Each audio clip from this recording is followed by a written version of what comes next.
제가 신행이 원만하시고 또 학덕이 높으신 우리의 선우 앞에 와서 이제 이렇게 말씀을 드리게 돼서 굉장히 기쁩니다. 저는 뭐 경전 이런 걸 보는 거를 참 어릴 때부터 좋아했습니다. 항상 이제 경전을 제 방식대로 읽고 정리하고 그래 왔습니다. 그래서 오늘 또 이제 근자에 제가 뭐 공부한 그런 거를 나누는 것은 제가 잘하든 못하든 뭐 큰 허물이 안 될 것 같아서 제가 하겠다 그랬습니다. 그래서 무슨 주제를 할까? 우리의 선우라는 불교 지성인들이 모인 곳에 와서 그래서 제가 홈페이지도 가고 하니까 뭐 사찰 순례도 가시고 여러 가지 활동을 하시고 제가 전에 오갈 때도 보면은 뭐 복지센터도 운영하고 여러 가지 해서 이제 제가 아까 국장님한테 여쭤보니까 30주년이 넘었다는 우리의 선우라는 참 선지식들 공동체에 와서 말씀을 드리게 돼서 저도 공부한 것을 말씀드리게 돼서 기쁩니다. 제가 자료를 6쪽으로 만들었습니다. 한번 같이 보겠습니다. 저는 지금 불교 지성의 길이 어떻게 돼야 되느냐 그걸 생각했습니다. 지난달에 읽은 그 니코마코스 9권에 8장에 이런 기절이 있었습니다. 제가 이제 우리는 선우가서 이런 제목으로 말씀드려야지 하는 차제에 이 기절을 만났습니다. 지성이 그 사람 자신이라고. 히라브로 노우스라 그러는데 지성의 통제를 받는지 받지 않는지에 따라 자제력이 이끄는 사람이건 자제력이 없는 사람으로 불리고 그래서 훌륭한 사람은 그가 하는 것과 그가 해야 하는 것이 다르지 않다는 겁니다. 훌륭한 사람이 선우고 선지식인데 불교 지성이라고 말씀드리고 싶은데 그래서 지성은 항상 자기의 가장 좋은 것을 선택하고 훌륭한 사람은 지성을 따른다 이러지 않습니까? 그래서 우리가 멀리서 보면 다 진성진미하지만은 우리 고민이 있는데 우리의 선우의 고민도 있을 것이고 한국 불교의 고민도 있는데 그것들이 우리의 선우에 계신 우리 선지식들께서 그 과제 해결에 많은 역할 행동을 해주시면 좋겠나 이런 바람을 갖고 이 기절을 가져왔습니다. 그래서 칸트가 마음의 4가지 인식 능력을 이제 했는데 제가 칸트 전공자는 아닙니다만은 경험 이전에 우리가 성경험으로 하는데 여기에 감성, 오성, 상상, 오성, 이성이 있습니다. 이 오성이 어떤 교수님은 지성으로 번역하는 겁니다. 그래서 오성이라 해가 낯선 단어지만 이것을 지성이라 할 수 있습니다. 감성으로 우리 직관을 하고 대상에 대해서 상상으로 도식화를 하는데 이성은 뭐 초경험적인 그런 영혼이나 신이나 우주에 대한 추론을 하는 것입니다. 이성은 초경험적인 대상에 대해서 하니까 잘못되기 쉬운데 이 지성은 개념을 정리하는 능력, 개념을 정리하고 통일 분조하는 능력이기 때문에 대단히 현존자에게는 중요합니다. 사실은 어떤 분은 이 지성이 오성과 이성을 다 합해서 부를 수 있는 것이라고도까지 말합니다. 그래서 칸트는 이제 순수 이성에서 우리 서울대 백종현 교수님이 번역한 아카네스에 보면 274쪽에 있는데 내용 없는 사상들은 공허하고 개념 없는 직관들은 맹목적이다. 이거 쉽게 말하면 내용과 형식의 조화가 되지 못하면은 우리가 논문을 썼는데 내용이 있지만 형식이 없으면은 그건 맹목적이고 내용은 없지만 형식만 이렇게 번들하면 그건 공화라 그러지 않습니까? 그래서 우리 지성들이 지금 이 내용과 형식의 조화를 이뤄서 공허와 맹목을 초월하는 사람을 찾기가 쉽지가 않습니다. 그래서 공자는 논어 옥냐편 16장에서 문질 빈민이라 예전에 이미 말했습니다. 문은 문식, 형식을 말하고 질은 본질, 내용을 말하는데 질성 문약, 문정야하고 문성 질적사라 그랬습니다. 칠이 문식을 넘었으면 야가 되죠. 들판야자. 거칠고 문이가 이게 지를 넘었으면 이거 산데 역사를 사자지만 이거 뭐 사관 이런 게가 너무 매끄럽기만 하고 본질이 약한 그런 겁니다. 그래서 공전에 문과 실이 같이 빛나야 된다, 빈빈해야 된다. 이런 사람을 군자라고 그랬습니다. 한국 사회에 우리 불교계에 문질 빈빈한. 그래서 이제 그 3번에 보면 집중이 아닌 집이 현지성이가 있는데 하이데거가 현존재라고 그랬습니다만 이제 현지성, 오늘날의 우리 지성들은 보면은 집중이 없고 집일만 있다. 양극화된 부류들이 상황이 달라져도 맹목적으로 각기 입장이 고착되어 있고 성찰할 불편을 마저 남 탓을 하면 자기 합리화에 바꿉니다. 상황에 적중하는, 중용이라 할 때 중은 적중이고 상황은 시인데 그걸 중용에서는 시중이라고 했고 그렇게 해서 중정이 된다고 중용 31장에 말했습니다. 그래서 그 자사학파의 후인 맹자는 우리가 저울이라는 게 있으면 상이 우리가 무거운 거 하면 이렇게 저울을 추를 또 옮기고 가벼움을 하면 저울을 옮겨서 이렇게 추를 상에 적중시키려고 한다 이게. 그런데 그렇게 안 하는 걸 무건이라고 했습니다. 무건이 되면은 집중이 아닌 집일이 돼가지고 군자가 될 수 없다고 그랬습니다. 그래서 지금 우리 사회에 특히 이런 집일에 빠진 지성이라고 불리는 분들이 너무 많다. 이런 분들은 불교에도 빛이 될 수도 없고 우리 사회에도 번뇌가 되고 있다. 그래서 일찍이 뭐 우리가 수타니파타 피안도품에도 그 양변을 떠나고 가운데로 떠나라. 그걸 원해스님이 건강 삼매경론에서 똑같은 한문으로 표현하셨지 않습니까? 그래서 보살 영락 번역경에 쌍차상조 우리 선철스님이 많이 백일본문에서 하신 양면을 융합한다. 이런 걸 하는 게 다 그런 지성의 길을 말씀하신 겁니다.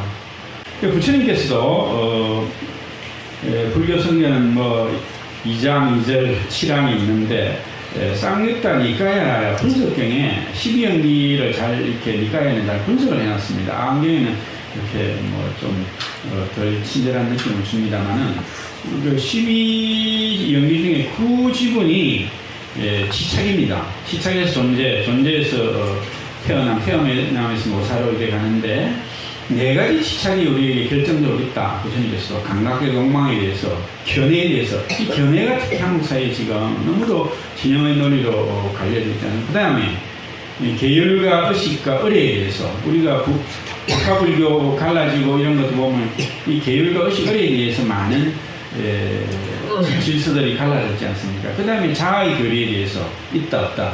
무하다, 유하다, 뭐, 이런 거에 대해서 이제 내가 지착이 있다고 무슨 지적하신 거거든요. 뭐, 이런 것들에 대해서 우리는 다시금, 한번,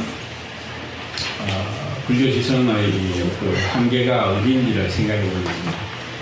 그 다음에 이제, 불교에서는 이 지성에 대해서 어떻게 말하고 있는가? 불교의 지성관에 대해서 몇 가지를 말씀드리겠습니다.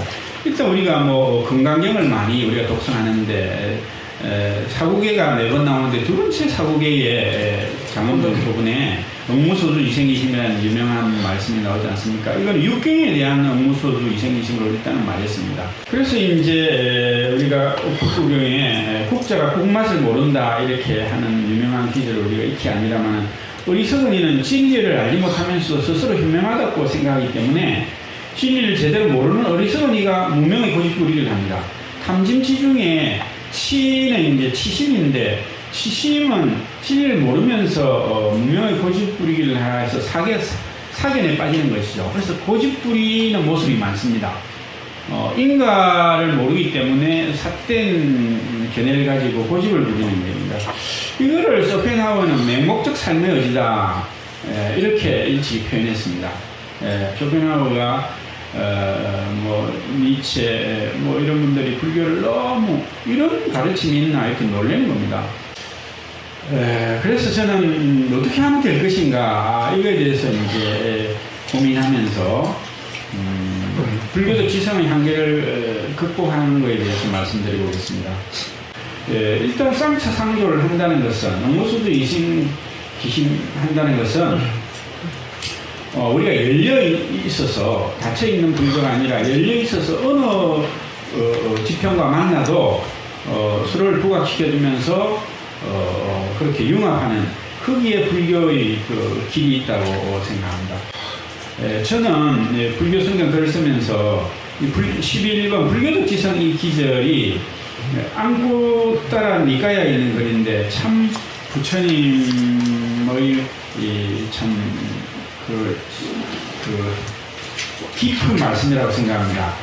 스텔그라는 독일의 철학자로서는 세계 철학사라는 책에 보면은 불교편에 정리를 잘 해놨는데 분노 출판사에서 나오는데 우리가 깨달음 얻는 데는 두 가지 길이 있다. 하나는 이제 이렇게 명상, 참선 명상을 해서 가는 게 있고 하나는 논리적으로 아주 파고들어서 이렇게 견성을 하는 방법이 있다 합니다. 부처님의 이런 말씀 굉장히 분석적이지 않습니까?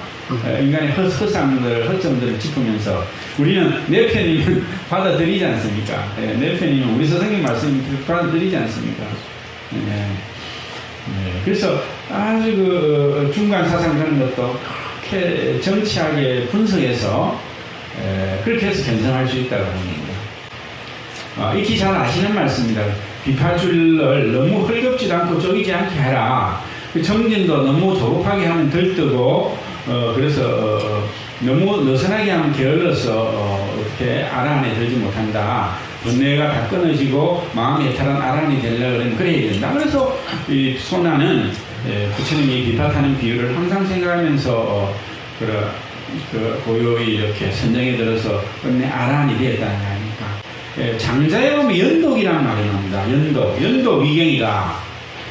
독은 기독교 할 때 그 독인데 이거의 중도를 나타냅니다. 좋은 일을 하더라도 명성에 가깝게 하지 말고 나쁜 일을 하더라도 형벌에 가깝게 하지 말라. 우리는 지금 이 사회는 좋은 일을 하면 무조건 명성에 가깝게 하려고 그러고 나쁜 일을 하더라도 그래서 끝내 형벌에 가깝게 가고 말이잖아요. 극단화되는 우리를 보는데 연독하는 거 중도를 따라서 법을 삼으라. 연독이 위경이다 이렇게 했습니다. 이 내편 양생유편이 있는데 이렇게 불교의 중도 가르침처럼 정치하지는 않다 하더라도 어느 가르침에도 아리스토텔레스든 장자든 이 중도의 길을 설하고 있는 것은 무엇이겠습니까? 그것이 지성의 길이고 리더가 신실한 리더가 가야 될 길이기 때문에 그렇습니다. 그래서 저는 이제 마지막으로 해통이라는 걸 가지고 그런 것들을 말씀드린 걸 종합할 수 있겠나 이래 말씀드립니다. 좀 간략하게 말씀드리겠습니다. 그래서 저는 다른 사상적 지평들을 소통하여 통속하는 걸 해통이라고 그러는데 이게 다른 사상 지평들의 대입성이 클 때는 화해는 화쟁이 됩니다. 그래서 원어는 화쟁이라는 말을 쓰는 겁니다. 근데 원어의 화쟁을 보면은 참 이렇게 혈료문과 엄밀문이 있습니다. 낮은 단계에서는 혈료문으로 이렇게 화쟁을 하고 또 그 높은 단계로 가면 엄밀문에서 또 화쟁을 해서 화해를 시키는 겁니다. 예를 들면은 두 가지 번뇌가 우리 수행에 이상해야 되는데 번뇌장과 소지장이 있습니다. 그죠? 번뇌장과 소지장. 그 13-2에 보면은 번뇌장은 선천적 인집이고 소지장은 후천적 덕집이라 이랬는데 요거를 그냥 이런 대립으로 끝납니다. 그럼 해결 같으면 이 대립을 그 지향을 해가지고 이렇게 합으로 가려고 그러는데 원에서는 이래 안 하고 엄밀문의 높은 단계로 가면 요 번뇌장과 소지장은 그냥 번뇌장이라 할 수 있고 그 하나의 지말 무명이 되고 요것은 근본 무명이 지혜의 그 어떤 장애와 또 화쟁하에 하면서 계속 이렇게 화쟁해 나가면은 상대적 대립은 대립에 머물지 않고 멸관을 위한 자량, 양식이 된다고 이렇게 인식했습니다. 그래서 이런 해통 화쟁의 방법은 대단히 참신하고 어떤 대립성이라도 대립에 머물지 않게 하고 그것이 양식이 되게 합니다. 양식이다. 그래서 그 13-1에 보면은 정반 대립의 지향의 해결이 부정의 변정법이 아니라 정반에 내재한 근원적 동일성이 있단 말입니다. 정행과 반이 대립하는 것 같아도 그 안에 내재한 근원적 동일성이 있는데 그거를 일심의 자리에서 깨뚫어서 보는 긍정의 변정법 아니 또 아예 그 부정과 긍정을 화해하는 화해해서 만나게 하는 그런 화생변정법이라 할 수 있는 겁니다. 그래서 우리 유망에 나오는 불의법문, 이 불의법문이 보살의 경위, 중생의 경위 다르지 않고 지혜가 아버지고 지혜가 아버지고 방편의 어머니라는 거, 이것이 유마의 일묵을 통해서 설법이 됐단 말입니다. 그래서 동서든 남북이든 보수와 진보든 불교와 기독교든 그 이변이 합일된 중도 융합의 자리에 거기에 진정한 생명이 있다고 보고 우리 불교 지성은 거기를 끊임없이 제시하고 가야 된다. 여기에 길이 있다고 봅니다. 자, 마지막 장입니다. 그럼 어떤 방법론이 있을 것인가? 장황하게 말씀드릴 수 있겠습니다만은, 일단, 패통 자체가 중도는 아니지만 중도를 제어하는 성격을 띄었기 때문에, 그 중도를 제어하는 방법이 뭐냐 보면은, 여기 불교 변정법이라 말할 수 있고, 연기 중도 변정법이라 할 수 있고, 원의 화쟁 변정법, 또 패통, 이게 주요한 그 좋은 패통의 방법론이 되겠습니다. 그래서, 이걸 이제 위덕대 그 선입자인 송규상 해당 대종사님은 이원자주라 그랬습니다. 세상 모두가 두 가지로 되어 있잖아요. 그래서 건강경에 유의법과 무의법이라 그러고, 동양사상에는 유의법과 무의법이 반드시 나오는데, 그래서 이게 우리가 촛불은, 이런 시대에는 촛불은 심지가 하나잖아요. 호롱불은 심지가 하나잖아요. 일신교는 심지가 하나잖아요. 신이라는. 그런데 지금 이 문명이, 만해스님이 조선불교 유신론에 말했듯이, 문명이 피안에 이르러서 꽃필도록 꼽히면은, 이게 플러스와 마이너스, 유의법과 무의법이 만나는 겁니다. 그러면 정기불이 됩니다. 정비불은 대광명입니다. 거기는 심지가 안 합니다. 두 개 유의법과 무의법입니다. 그래서 우리가 영성 공부도 요새 종교에서 영성으로, 지성에서 영성으로만 하는데, 이제 우리는 유의법으로만 살지 말고, 불교 지성들은 무의법을 항상 법신불이 이 시간에도 설법하고 있는 그 무의법을 우리가 주해야 된다. 일단 우리는 생활인이고 가장이고 엄마고 하니까 현실 생활인이 안 될 수는 없지만은 일단 그것만 알면 이론주의로 사는 겁니다. 그거는 호롱불로 사는 것이고 이제 유의와 무의를 합일하는, 그래서 최고 발전 장원하는 그런 불자가 되어야 됩니다.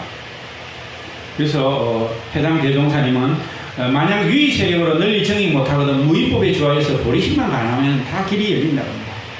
제가 헬리나우엔 신부님의 영성 수업도 같이 하고 있습니다만은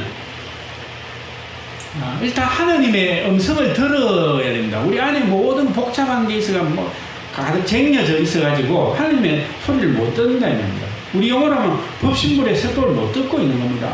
만일에 법신불의 설법을 들었다면 가을 되면은 오동잎이 떨어져서 일본이 대동아 전쟁 일으키더라도 저거는 저렇게 치성할수록 끝이 멀지 않았다. 예, 먹구름이 저렇게 하늘에 잔뜩 끼어도 수풍이 불면은 먹구름이 흩어진다. 이거를 확신해서 변전하지 않았겠습니까? 그런데 일제는 해유를 하고 남작 백작 지위를 주고 이래 하니까 우리 독립선언 33인도 어떻게 다 변절을 할 수밖에 없었지 않습니까? 그거는 우리가 말로는 불교를 했지만 그거는 유의법으로 하고 말았던 것이 아니었던가. 그래서 우리가 항상 대지도론에 있듯이 지금 부처님은 지금도 설법하시는데 귀가 먼 사람은 듣지 못하는 것이고 눈 먼 사람은 보지 못하는 그런 불자의 생활을 우리가 했어야 되겠는가. 그렇게 안 하려고 그러면은 유의법과 무의법도 또 합의하는 그런 불교 지성이 되어야겠다. 그런 불교 지성은 많은 시민들을 인도할 수 있으리라 그래 봅니다. 그래서 하안경에 주반변정법 있지 않습니까? 금강경 12,000봉이 우리가 최고봉이 비로봉인데 대구 팔공산도 비로봉이고 원주 치악산도 비로봉이고 소백산도 비로봉이고 왜 비로봉입니까? 비로자나 부처님, 근본 부처님, 법신 부처님, 제일열애가 이게 우리 다 비로봉이 돼 있지 않습니까? 북한의 보현산도 비로봉이고 다 최고봉은 다 비로봉입니다만은 자 그러면 금강산 1만처럼 비로봉이 끝날라 하면 비로봉 아닌 그 반봉들 동반해주는 반봉들이 있어서 그런 거 아닙니까? 그러니까 주와 반이 동반하는 거 아닙니까? 해결식의 주인과 노예가 아닌 것입니다. 반봉이 있어서 주봉이 빛나고, 그러면 반봉이 커서 공부를 많이 해가 성장을 하면 주봉은 또 반봉이 되는 것입니다. 그래서 중국의 보현 10연문이 나와 있는데, 그게 주반 원면 구덕문입니다. 예. 그래서 우리가 가르침도 주반 해통을 하면은 우리가 탄어스님 사가 해통을 한다, 유불 도기를 하면은, 그러면은 반은 복수가 되겠지만은, 이것이 이제 화음적, 상적, 상이 분명히 되고 밀교 만다라는 그 상호 공양을 말하는데, 부처님도 보살들에게 공양을 하십니다. 만다라에서는 비로자나 부처님이 오불의 공양을 받아갔다고 다시 이렇게 부처님도 공양을 하십니다. 비로자나 부처님이 이런 상호 공양이죠. 그래서 한국 불교도 출가와 제하가 상호 공양을 한다면은 얼마나 한국 불교가 꽃이 피겠습니까? 예? 그래서 어느 유의법이나 무의법이나 출가나 제가나 우바이 우바세나 다 이렇게 상호 공양하고 상적 상입하는 해통을 한다면은 어떠한 걸림도 없고 그래야 된다. 그래서 이제 중국에서 화엄 사법계를 말했는데, 화엄 사도 진관스님이 사법계, 이법계, 이사무예법계, 사사무예법계를 말했지 않습니까? 근데 우리 의상스님은 여기 보면은 이사라면 네 가지가 있는데 이무예법계가 없는데, 우리 의상스님이 이무예법계도 말씀하셨다니까요. 중국 선사들은 말 안 했는데, 저는 조계종 종정이 성파스님이 되셨잖아요. 이분이 이사무예법계를 말하는데, 이분은 도자기, 경, 그림, 모든 사회에 관련돼도 어떻게 처음으로 종정이 되셨어요. 그래서 한국 불교 중흥의 일은, 흥황의 일은, 이사무예를 하는 일은 어쩌면 이것도 해통으로 말할 수 있는 그런 데 있습니다. 그냥 선방에 그렇게 참선만 하시는 것도 좋겠습니다만은, 불교적 논리로서 투명해지고 명료해지는 그런 걸 통해서 우리가 견성을 할 수 있는 것이고, 또 그림이다, 의상이다, 자기가 하는 그 전문성을 가지고 그 다침에 끝나는 것이 아니라 크게 열려서 해통을 해서 모든 것을 아울러서 저 겐지스강이 그렇게 흘러가고 있듯이 우리가 스스로 행복하고 타인을 행복하게 하는 그런 불교 지성이 될 수 있지 않겠나, 그렇게 생각합니다. 제가 이것저것 말씀드렸는데 너무 산만하지 않았나 그런 염려도 되고, 다만 우리의 선의에 계신 우리 전통을 자랑하고 모든 것을 원만하게 갖추신 분들이 이런 취지를 하신다면 우리의 선의도 더욱 더 빛나고 한국 불교의 분명한 그런 등불이 안 되시겠나, 그런 소원으로 말씀드렸습니다. 감사합니다.